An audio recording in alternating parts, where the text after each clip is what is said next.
I remember the first time seeing a wagon filled with what I thought was firewood for the one small oven that we had in our barn. That oven, of course, was never used. I soon realized that what was in the wagon were dead, naked bodies thrown one on top of the other. Toilets and so-called washing facilities were at a great distance in the most primitive outhouses. Toilets were long wooden benches with holes cut into them, one next to the other. There was no privacy, there was no toilet paper, there was no soap, and hardly ever any water with which to wash. And in the almost year and a half that we were in Bergen-Belsen, never once were we able to brush our teeth.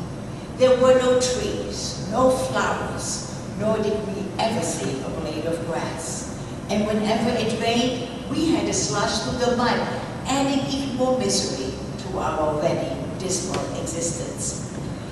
Every morning, every single morning, without fail, we were ordered to line up on a huge field called an Appellplatz, 5 in a row as we were counted.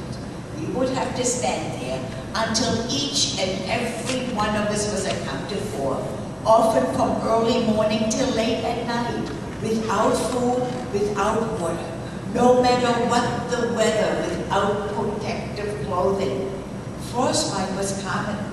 We would treat our affected toes and fingers with the warmth of our own urine.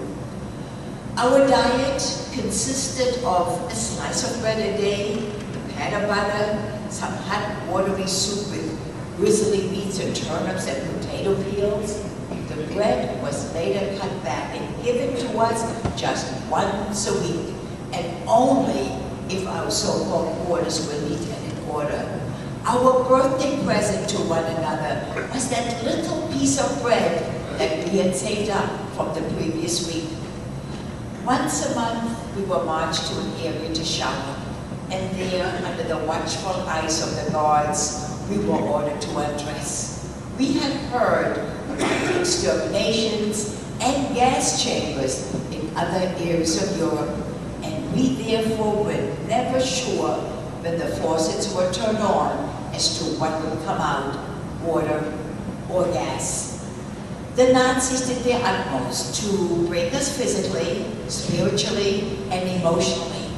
Unfortunately, they did succeed with many of our people.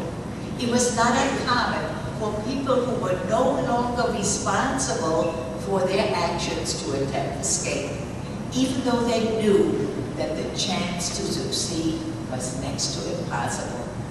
But they also felt that they had nothing more to lose. The failure of their attempts were obvious when we saw their dead bodies hanging electrocuted against the barbed wire. Malnutrition, dysentery, and the loss of the will to go on is what destroyed body and mind. Death was an everyday occurrence. The dark, crowded quarters often caused us to trip and fall over the dead. Bodies could not be taken away fast enough. We as children saw things that no one, no matter what the age, should ever have to see.